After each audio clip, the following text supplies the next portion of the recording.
How did you get good at the game of basketball, by the way? Because you were little, and you said you didn't start playing until you were 20, but you turned out to be an NBA Hall of Famer, one of the all-time greats, a unique character in the history of the game. How'd you get good at it when you never really did it? I couldn't really explain that because I was pretty much, one of those type of kids back in the projects, getting into trouble a lot, been in jail a lot, living homeless for 2 years. I don't know how this really happened. I was like 5'7", 5'8" when I was 18 years old, and working at DFW Airport in Dallas, Texas. Went to jail, got out of jail, went homeless for 2 years, started growing. I was 6'7", 6'8", living on the streets, and I just started playing basketball when I was 21, 22 years old.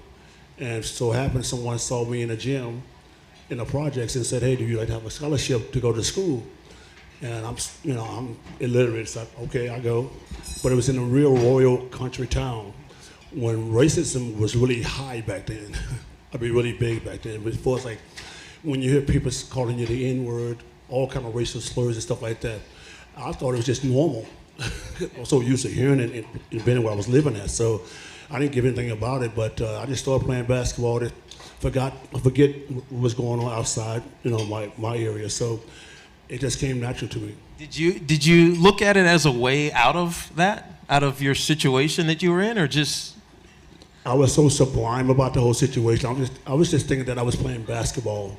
I didn't think this game was going to make me money, So what happened when you got your first check? Well, you're kind of young to understand this, but in 1986 to 1987, 87, I think my check was the first check I got. I think it was like $4,500. That was a payroll check, and I think the whole year I got $110,000 after taxes, probably $65,000, $70,000. So basically, I had to get a job. So you didn't look at it as your out of the hood job. It wasn't your out of the hood job. Basically I have no money, so basically I had to go work to make money.